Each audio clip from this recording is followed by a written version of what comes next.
இன்றைக்கு பொது பயன்பாட்டுக்கு பார்த்தீங்கன்னா, அதிகமா பயன்படுத்துகிற காரில் பார்த்தீங்கன்னா, வேகனார் ஒன்றுங்க.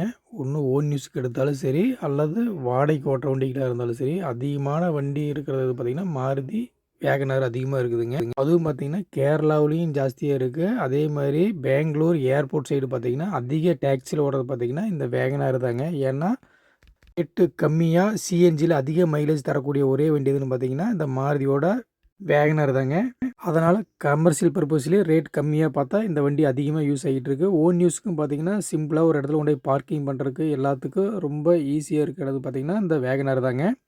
வண்டியும் பார்த்தீங்கன்னா, ஹைட்டாக இருக்கிறதுனால எல்லாரும் ஓரளவுக்கு லைக் பண்ணுற மாதிரி இருக்குது. என்ன பாக்ஸ் டைப்பில் இருக்கிறதுனால ஒரு சிலருக்கு இந்த வண்டியோட வடிவமைப்பு பிடிக்காதுங்க.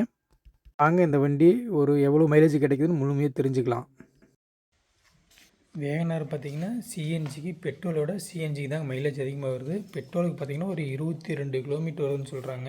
ஆனால் இருந்தாலும் ஃபுல்லாக ஓட்டி பார்க்கலிங்க. சிஎன்ஜியில் அதிகம் ஓட்டிகிட்டு இருக்கிறோம். சிஎன்ஜிக்கு பார்த்தீங்கன்னா 30 கிலோமீட்டர் கண்டிப்பாக வருங்க. அதுவும் பார்த்தீங்கன்னா பைபாஸில் போகிறப்ப பார்த்தீங்கன்னா பைபாஸில் 30 கிலோமீட்டருக்கு மேலே வருங்க. 32, 35 கிலோமீட்டர் வரைக்கும் கூட வந்துருக்குது. பைபாஸில் பார்த்தீங்கன்னா 35 கிலோமீட்டர் குறைவு இல்லாமல் வருங்க. அது ஒரு 80 கிலோ ஓட்டிக்கிட்டு இருந்தால் கண்டிப்பாக அந்த 35 கிலோமீட்டருங்கிறது சாலிடாக வரும். அதே பார்த்திங்கன்னா ஒரு 80ங்கிறது ஒரு 100 கிலோமீட்டருக்கு மேலே போனீங்கன்னா கண்டிப்பாக மைலேஜ் குறையுங்க. ஏன்னா இந்த வண்டி பார்த்திங்கன்னா 1000 சிசி தான். இது பார்த்திங்கன்னா 1000 சிசிங்கிறதா ஒரு இதுங்க. சிஎன்ஜியில் பார்த்திங்கன்னா 1000 சிசி மட்டும்தான் வருது. இதே பார்த்திங்கன்னா 1200 சிசி இருந்தால் கொஞ்சம் பிக்கப் அதிகமாக இருக்கும். 1000 சிசி இருக்கிறனால கொஞ்சம் பிக்கப் கம்மியாக தான் இருக்கிற மாதிரி இருக்குதுங்க. என்ன சிஎன்ஜியோடு எடுக்கிறது பார்த்திங்கன்னா டிக்கி மட்டும் ரொம்ப கம்மியாக இருக்கிற மாதிரி இருக்கும். சிஎன்ஜி டேங்க் இல்லைன்னா டிக்கி பெருசாக இருக்கும். இப்போ டேங்க் இருக்கிறனால பார்த்திங்கன்னா சிஎன்ஜி டேங்க் வரனால கொஞ்சம் டிக்கி கம்மியாக தான் இருக்கும். இப்போ இதுலேயும் பார்த்திங்கனாலும் ஓரளவுக்கு அதிகமாக வச்சுக்கலாங்க. அப்படி இல்லைன்னா இந்த பேடை கழட்டிட்டு கூட நாம் இது பண்ணிக்கலாங்க. பேட் எடுத்துகிட்டால் கொஞ்சம் லக்கேஜ் அதிகமாக வச்சுக்கலாம். இது பார்த்திங்கன்னா ஃபுல்லாக இடமெல்லாம் இருக்குதுங்க. சின்னதில் வச்சுக்கலாம். ஆனால் ஃபேஸு பொறுத்த வரைக்கும் பார்த்திங்கன்னா பேக் சீட்லேயும் நல்லா ஷிஃப்ட்டை விட இடம் அகலமாகவே இருக்கும். ஷிஃப்ட்டு கூட இடம் கம்மியாக இருக்குங்க. அதை விட அகலமாக இருக்கும். அப்படி உட்காந்து கைஸை போட்டுலாம் பார்த்திங்கன்னா காலுக்குலாம் சீட்டை விட எவ்வளோ கேப் இருக்கிற மாதிரி இருக்கும். காலை இப்படி ஃபுல்லாக உள்ளே கூட நீட்டி வச்சுக்கிற அளவுக்கு இருக்குதுங்க. ஆனால் ஷிஃப்ட்டில் பார்த்திங்கன்னா இந்தளவுக்கு இடம் இருக்காது. ஆனால் இந்த வண்டி பார்த்திங்கன்னா 2 ஏர் பேக் வண்டி தாங்க. இப்போ ரீசனாக வரது பார்த்திங்கன்னா 6 ஏர் பேக்கோடு வந்துடுது. எல்லாமே இன்னும் கொஞ்சம் அட்வான்ஸாகவே இருக்கிற அளவுக்கு இருக்குது. இதுவும் பார்த்திங்கன்னா டேஷ்போர்டில் ரொம்ப நீட்டாக இருக்குதுங்க. இதில் பார்த்திங்கன்னா டேஷ்போர்டு பார்த்திங்கன்னா கை கூட எட்டி பிடிக்கிற அளவுக்கு இருக்குது. கிளாஸ் அவ்வளோ தூரத்தில் இருக்குது. அவ்வளோ பெரிய டேஷ்போர்டு பார்த்திங்கன்னா வச்சுங்க. மற்ற வண்டியில் இவ்வளோ இந்த அளவுக்கு இருக்காதுங்க. இப்போ நம்ம ஸ்டேரிங் டிரைவர் சீட்டில் உட்காந்தோம்னா கையை எட்டுற அளவுக்கு கிளாஸ் அவ்வளோ தூரத்தில் இருக்குது. ரொம்ப லாங் டிஸ்டன்ஸாக இருக்கிற மாதிரி இருக்குதுங்க. மற்ற வண்டியில் பார்த்திங்கன்னா கொஞ்சம் கிட்டே கிளாஸ் இருக்கிற மாதிரி இருக்குது. ரொம்ப தூரத்தில் இருக்கிற அளவுக்கு இருக்குதுங்க. இது பார்த்திங்கன்னா விஎக்ஸ்ஐ மாடல்னால இந்த டெலஸ்கோப் இதுவுமே இருக்குதுங்க. இதில் ஸ்டேரிங்கு டெலஸ்கோப் இல்லைங்க. ஆனால் அட்ஜஸ்ட்மெண்ட் ஸ்டேரிங் இருக்குது. மேலே இங்கேயே லைட்டாக செக் பண்ணுற அளவுக்கு இருக்குது. சின்னதாக ஒரு பாக்ஸ் கொடுத்துருக்குறாங்க. க்ளோ பாக்ஸ் சின்ன பாக்ஸ். இந்த வண்டி விஎக்ஸ்ஐ மாடல்னால செட் எல்லாமே வந்துடுதுங்க. இப்போ 4 டோரு பவர் விண்டோ வந்துடுது. பவர் விண்டோ சென்ட்ரலாக எல்லாமே இந்த வண்டியிலே வந்துடுதுங்க. இது எல்எக்ஸ்ஐ மாடல் இதெல்லாம் வராது. நம்ம ஆல்ட்ரு பண்ணிக்கிற மாதிரி இருந்துச்சு. ஆனால் விஎக்ஸ்ஐ மாடல்னால இப்போ எல்லாமே வந்துடுது. இப்போ ரீசனாக வர எல்எக்ஸ்ஐயில் பார்த்தீங்கன்னாலும் அதுலேயுமே 4 டோர் பவர் விண்டோ வந்துடுங்க. இல்லை இதில் வரலையும் ஷிஃப்ட்டில் மட்டும்தான் 4 டோர் பவர் விண்டோ வருது. எல்எக்ஸ்ஐ மாடல்னால் இது மட்டும் இருக்கும். இதில் விஎக்ஸ்ஐ மாடல்னால எல்லாமே 4 டோர் பவர் விண்டோ வந்துடுதுங்க. ஏன்னா 1000 சிசி இன்ஜின் தாங்க சிஎன்ஜியில் வருது. இதே பெட்ரோல் வண்டி எடுத்தால் 1200 சிசி வருதுங்க. கே சீரிஸ் இன்ஜினால் மைலேஜில் கண்டிப்பாக வந்து 23 சொல்கிறாங்க. பெட்ரோல் கண்டிப்பாக 22 கிலோமீட்டர் மைலேஜ் வருதுங்க. அதை விட பார்த்திங்கன்னா சிஎன்ஜி தாங்க பெஸ்ட்டு. சிஎன்ஜிக்கு பார்த்திங்கன்னா இந்த மாதிரி டஸ்ட்டு ஃபில்டர்லாம் கூட கொடுத்துட்றாங்க. இதே வந்து நம்ம வெளியில் சிஎன்ஜி போட்டோம்னா அந்த ஃபில்டர்லாம் வைக்கிறது இல்லைங்க. பெர்ஃபார்மன்ஸ் பொறுத்த வரைக்கும் கண்டிப்பாக வந்து கம்பெனியில் எடுக்கிற சிஎன்ஜி தான் ரொம்ப பெஸ்ட்டாக இருக்கிற மாதிரி இருக்குதுங்க. நம்ம வெளியில் எடுத்து போட்டோம்னா இந்த அளவுக்கு பெர்ஃபார்மன்ஸ் கொடுக்குறது இல்லைங்க. இது பார்த்திங்கன்னா ஹில்ஸ் எல்லாமே ஏறக்கு ரொம்ப நல்லா இருக்குது. ஆனால் இதே வெளியில் எடுக்கிற வண்டி பார்த்திங்கன்னா வெளியில் சிஎன்ஜி போடுறது பார்த்திங்கன்னா ஹில்ஸுக்கெல்லாம் அந்தளவுக்கு செட் ஆகிறது இல்லைங்க. ஹில்ஸ் ஏறதில்லைன்னு சொல்கிறாங்க. இன்ஜின் சவுண்டு போகிற வரைக்கும் ரொம்ப ஸ்மூத்தாக தான் இருக்குங்க. இப்போ பார்த்திங்கன்னா கொஞ்சம் காலையில் நேரம் கூலிங் ஸ்டார்ட் பண்ணலாம். கொஞ்சம் ரேஸில் ஓடுற மாதிரி இருக்குது. கிணறு ஆச்சுன்னா அப்படியே ஸ்லோவாக ஆகிக்கிங்க. சிஎன்ஜியில் பார்த்திங்கன்னா லைட்டாகவும் சவுண்டு வர மாதிரி இருக்கும். அதே பெட்ரோல் பார்த்திங்கன்னா சவுண்டே இல்லாமல் ஓடுற மாதிரி இருக்கும். அவ்வளோதாங்க சிஎன்ஜிக்கு மாறிக்கிச்சு. பார்த்திங்கன்னா இந்த வண்டி பொறுத்த வரைக்கும் நீங்கள் எவ்வளோ லாங் ஓட்டினாலும் அந்த டயர்னஸே இல்லாமல் இருக்குது. ரொம்ப நல்லா இருக்குதுங்க. ஒரு நாள் 2 நாள் தொடர்ந்து நீங்கள் ஒரு 1000 கிலோமீட்டர்னாலும் பார்த்திங்கன்னா 1000 கிலோமீட்டர் மேலே கூட ஓட்டியிருக்கிறேன். தொடர்ந்து 1000 கிலோமீட்டர் ஓட்டினாலும் அந்த உடம்பு டயர்னஸ் எல்லாமே ரொம்ப நல்லா இருக்குது. நீங்கள் ஒரு பெரிய லக்ஸுரி காரில் போனால் அந்த இந்த அளவுக்கு டயர்னஸ்லாம் இருக்குமோ அதே மாதிரி நல்லா இருக்குது. ஏசியெல்லாம் பார்த்திங்கன்னா ரொம்ப கம்ஃபர்டபுளாக இருக்குதுங்க.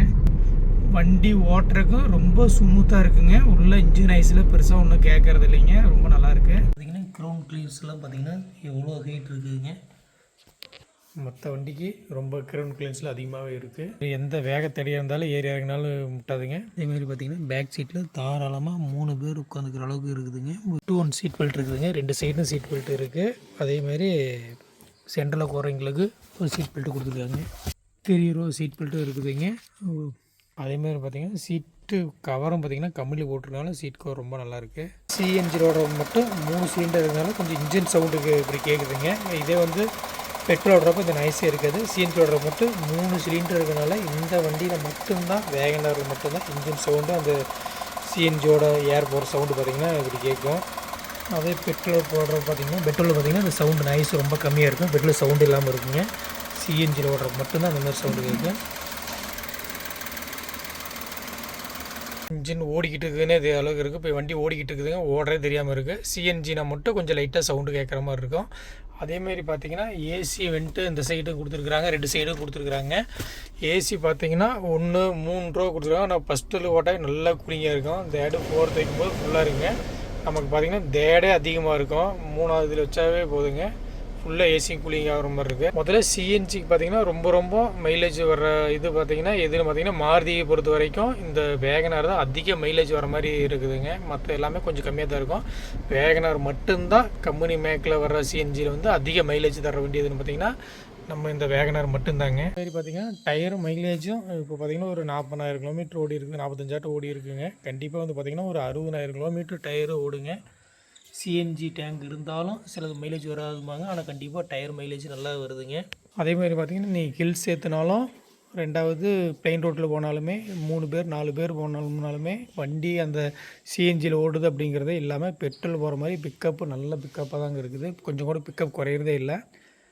இதே வெளியில் போட்ட சிஎன்ஜி இருந்தால் கண்டிப்பாக பிக்கப் குறையுன்னு சொல்கிறாங்க. ஆனால் கம்பெனி சிஎன்ஜிலாம் ரொம்ப இதுங்க. 1 லட்ச ரூபா சேர்த்தி போட்டு எடுத்தாலும் கம்பெனி சிஎன்ஜியோடு எடுக்கிறது ரொம்ப பெஸ்ட்டாக இருக்குதுங்க. இப்போ இது பார்த்திங்கன்னா கம்பெனி சிஎன்ஜியாக இருக்கிறனால இதில் ஃபில்டர்லாம் கொடுத்துருக்கனால நம்ம வண்டி வழியில் எதுவும் தொந்தரவும் பண்ணுறது இல்லைங்க, ரொம்ப நல்லாயிருக்கு. கம்பெனியோடு எடுக்கிறனால அந்த கம்பெனியோடு எடுக்கிறனால இந்த லைட்டு பார்த்திங்கன்னா கேஸுக்கு மார்ச்சும் இந்த லைட் ஆஃப் ஆகிருங்க. இதே வந்து வெளியில் சிஎன்ஜி போட்டிருந்தோம்னா கம்பல்சரி இந்த லைட்டு பார்த்திங்கன்னா இன்ஜின் இதோட லைட் வந்து கண்டிப்பாக எரியுங்க. ஆனால் அதே கம்பெனியில் சிஎன்ஜியில் எடுக்கிறனால கண்டிப்பாக அந்த லைட்டு வந்து பார்த்திங்கன்னா ஸ்டார்ட் பண்ணுதே ஆஃப் ஆகிருங்க. இது வெளியில் போடுறப்போ அது அந்த அளவுக்கு பர்ஃபார்மன்ஸ் இல்லாதனால அந்த லைட்டு உடனே எரிய ஆரம்பிச்சிருங்க.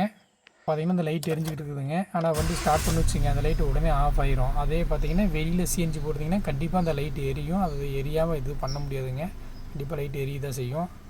அது எரியறனால என்னப்போ நம்ம ஏதோ வண்டியில் ஏதோ கம்ப்ளைண்ட் ஆகிருக்குமோ அப்படிங்கிற மாதிரி தோன்ற மாதிரி இருக்குங்க. அதனால் மாருதியில் எதுவும் சிஎன்ஜியோட மைலேஜ் ரொம்ப அதிகமாக வருதுன்னு பார்த்திங்கன்னா இந்த வேகனார் மட்டும்தாங்க. இது பார்த்திங்கன்னா கிலோமீட்டருக்கு ஒரு 2 ரூபா 2,000 ரூபா செலவில் நம்ம எங்கே வேணாலும் போயிட்டு வந்துடலாங்க. ஒரு கரெக்டான ஸ்பீடு விட்டுனா ஒரு 35 கிலோமீட்டர் வரைக்கும் கண்டிப்பாக அந்த மைலேஜ் கிடைக்கும். அதே மாதிரி வண்டி பிக்கப்பும் ரொம்ப நல்லா இருக்குதுங்க ஓட்டுறதுக்கெலாம். சீட்லாம் பார்த்திங்கனாலும் ரொம்ப ஹைட்டாக இருக்கிறதுனால கோந்துட்டு போகிறதுக்கு நமக்கு அந்த கீழே கோந்துருக்கிற மாதிரியே இருக்காது. மற்ற கார்லாம் பார்த்திங்கன்னா கீழே பள்ளத்தில் கோந்துருக்கிற மாதிரி இருக்கும். இது அந்த மாதிரி இல்லைங்க, ஹைட்டாக கோந்துருக்கிற மாதிரி இருக்கிறதுனால நமக்கு வண்டி ட்ரைவ் பண்ணுறதுக்கு ரொம்ப சூப்பராக இருக்குதுங்க. ஒரு டைம் ஓட்டினா இந்த வண்டியை மீண்டும் எங்கே போனாலும் இதையே எடுத்துகிட்டு போகலாம். பைக்கில் போகிற செலவு தாங்க ஆகுது. அதனால் நம்ம இந்த வண்டியை கண்டிப்பாக யூஸ் பண்ணுறது ரொம்ப பெஸ்ட்டாக தோணுதுங்க. அதே மாதிரி மாருதியில் பார்த்திங்கன்னா இப்போ நார்மலாகவே 1 லட்சம் கிலோமீட்டர் 3 வருஷம் வாரண்டி விட்டுட்டு இருக்கிறனால நமக்கு அதுவும் ரொம்ப பெனிஃபிட்டாக இருக்கிற மாதிரி இருக்குதுங்க. இப்போ ஜிஎஸ்டி குறைஞ்சனால ரேட்டும் ரொம்ப ஓரளவுக்கு குறைஞ்சிருச்சு. முன்னே இருந்தோட பார்த்திங்கன்னா 1 லட்ச ரூபாய்க்கு மேலே அந்த வண்டிக்கு குறைஞ்சிருக்கு. கார் ஒன் யூஸ்க்கு வாங்கணும் அப்படின்னு நினச்சா இது கம்மி பட்ஜெட்டில் இந்த மாருதி சிஎன்ஜி வெஹிக்கிள் வந்து ரொம்ப நல்லா இருக்குதுங்க.